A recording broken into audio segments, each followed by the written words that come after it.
Baik, kita akan terus membincangkan topik mengenai ekonomi dalam untuk kita melihat rangkuman mengenai inflasi, data ekonomi Amerika Syarikat dan juga kadar faedah termasuk juga dengan ketegangan tentera iaitu konflik antara tentera Iran dan Israel. Bagaimanakah semua faktor-faktor ini akan memberi kesan atau impak kepada ekonomi dunia? Kita persilakan Dr. Muhammad Azamniza Abdul Rashid, merupakan Ketua Ekonomi Bank Muamalat Malaysia Berhad. Saya nak ucapkan terima kasih Dr. kerana sudi meluangkan masa bersama kami.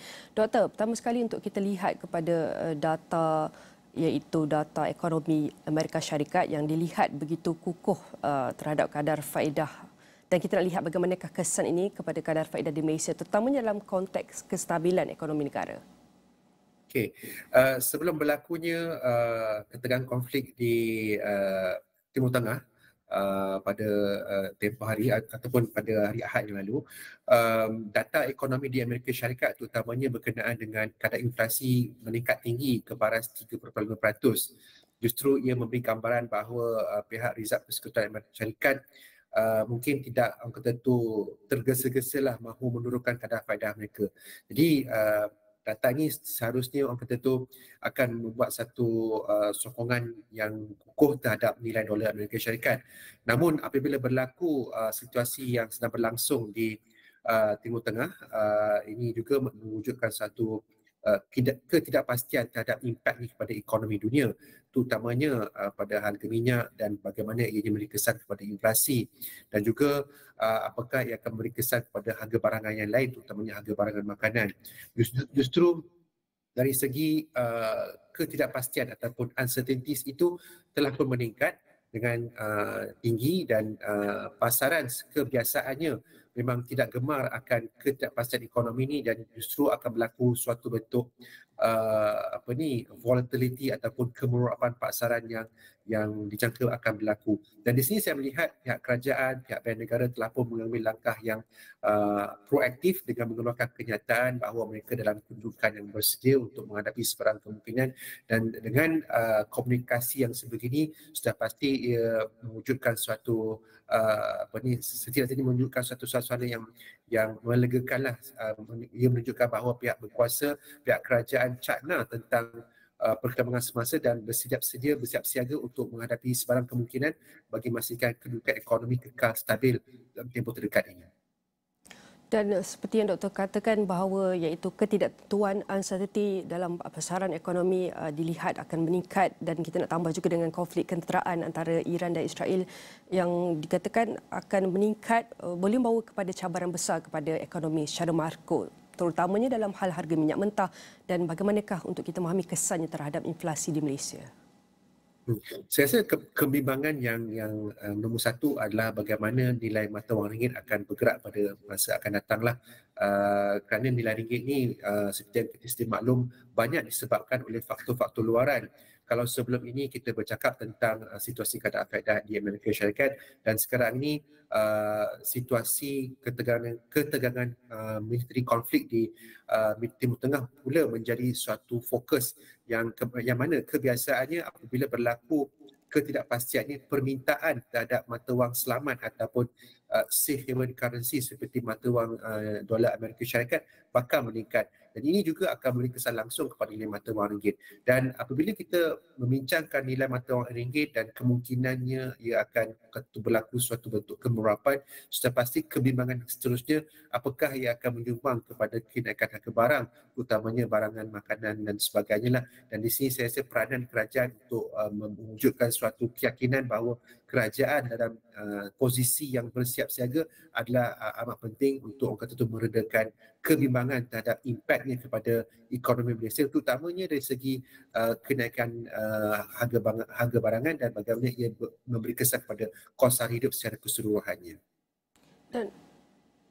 Dan adakah dengan ketegangan konflik ini akan menjadi punca pelabur beralih kepada bond Amerika sekaligus meningkat nilai mata wang dolar? Ini yang memang biasa kita saksikanlah apabila berlaku episod-episod yang orang kata tu ketidakpastian yang tinggi. lumrah peserta pasaran akan beralih arah daripada aset ataupun kelas aset yang berisiko tinggi kepada kelas aset berisiko rendah. Dan bil perbendaraan ataupun bond yang dikeluarkan oleh kerajaan Amerika Syarikat dianggap suatu instrumen yang selamatlah, dan kita mungkin bakal menyaksikan suatu penurunan dalam kadar pulangan ataupun kadar bond di Amerika Syarikat. Ini merupakan suatu tindak balas yang normal apabila berlaku satu episod yang orang kata tu high uncertainties lah, dan ini amat bergantunglah kepada berapa lama konflik ini akan berterusan. Dan di sini kita para peserta pasaran akan terus memantau dari segi adakah berlaku suatu bentuk retaliation oleh pihak Israel terhadap Iran dan sebagainya. Dan di sini peranan institusi utama seperti United Nations Security Council memainkan peranan yang penting untuk menstabilkan keadaan. Jadi dinamik ini akan diperhatikan bagi membentuk suatu pendapat dalam strategi pelaburan yang mana ia akan beri kesan kepada turun naik harga pasaran saham, turun naik harga pasaran bond dan sebagainya. Dan selepas ini untuk kita lihat bagaimanakah hubungan kita boleh lihat antara kadar faedah Amerika Syarikat dengan ekonomi Malaysia, dan bagaimana untuk kita menilai kebergantungan antara kedua-duanya selepas ini. Okey, saya rasa bergerak ke hadapan pihak Bank Pusat akan memantau tentang pertimbangan antara inflasi dan pertumbuhan ekonomi. Di Amerika Syarikat nampak gaya masih lagi berpaksikan kepada inflasi, dan mungkin bagi negara maju, negara membangun akan melihat bagaimana dinamik ini akan memberi kesan kepada pertumbuhan ekonomi. Jadi dalam hal ini pihak Bank Pusat akan terus memantau, dan kita pun telah saksikan banyak orang kata tu bank-bank pusat di serata dunia telah pun menaikkan kadar faedah, dan ini menunjukkan dari segi dasar monetary telah wujud suatu bentuk ruang dasar yang luas untuk pihak bank pusat bertindak. Ini berarti sekiranya lah katakan situasi ini memberi kesan langsung kepada prospek pertumbuhan ekonomi, maka wujud suatu keperluan untuk menurunkan kadar faedah. Jadi ini satu perkara yang akan dipantau, dan dari segi seperti saya sebutkan tadi, ruang dasar dan sudah dasar monetary sudah pun telah pun diwujudkan dan menunjukkan bahawa pihak bank pusat dalam posisi yang bersedia untuk menghadapi sebarang kemungkinan. Dan adakah terdapat strategi kewangan yang sesuai yang boleh dilaksanakan untuk kurangkan lagi risiko berkaitan dengan ketidakstabilan, ketidaktentuan ekonomi akibat konflik keteraan dan data Amerika Syarikat yang kokoh dan juga hal harga minyak mentah ini? Saya berpendapat dari segi koordinasi antara pihak berkuasa dan perniagaan perlu ditingkatkan. Seperti yang kita sedia maklum, pihak perniagaan telah pun mengadakan ataupun pihak telah mengadakan beberapa sesi libat urus dengan sektor-sektor perniagaan, dan saya rasa perkongsian melalui sesi libat urus ini akan menjelaskan tentang dasar dan hala tuju ekonomi negara, dan saya kira ini akan menunjukkan suatu bentuk keselesaan lah bagi para peniaga untuk meneruskan operasi perniagaan mereka dengan lebih baik lagi. Jadi saya mengharapkan ketelusan dari segi maklumat itu terus perlu diteruskan bagi memastikan situasi ketidakpastian ini dapat dikurangkan, dan apabila situasi ketidakpastian dapat dikurangkan, maka keputusan perniagaan, keputusan berbentuk strategi itu dapat dilaksanakan dengan lebih lancar lagi. Sekali lagi kita lihat ketegangan Iraq, tentera konflik antara Iran dan Israel adalah antara faktor luaran yang akan mempengaruhi pasaran tempatan Malaysia selepas ini. Dan bagaimana pula unjuran doktor untuk suku kedua? Okey, ianya amat orang kata tu bergantung kepada berapa lama konflik ini akan berterusan.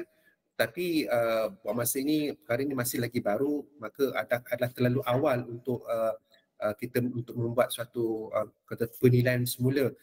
Namun secara umumnya ekonomi negara akan terus bakal dipacu oleh faktor ekonomi domestik, dan kita sedia maklum dari segi dasar fiskal policy masih lagi dasar yang mengembang, dan peruntukan dari segi perbelanjaan pembangunan juga tinggi, dan ini juga merupakan suatu suntikanlah kepada ekonomi di peringkat domestik yang amat penting, begitu instrumental untuk orang kata itu menjadi suatu faktor penampan kepada sebarang bentuk ketidakpastian ekonomi luaran. Dan saya nak ucapkan terima kasih kepada Dr. Muhammad Azwaniza Abdul Rashid merupakan Ketua Ekonomi Bank Muamalat Malaysia Berhad kerana bantu kami memaham bagaimanakah perkara ini memberi impak kepada ekonomi dunia dan apakah persediaan pasaran tempatan untuk menghadapi cabaran ini.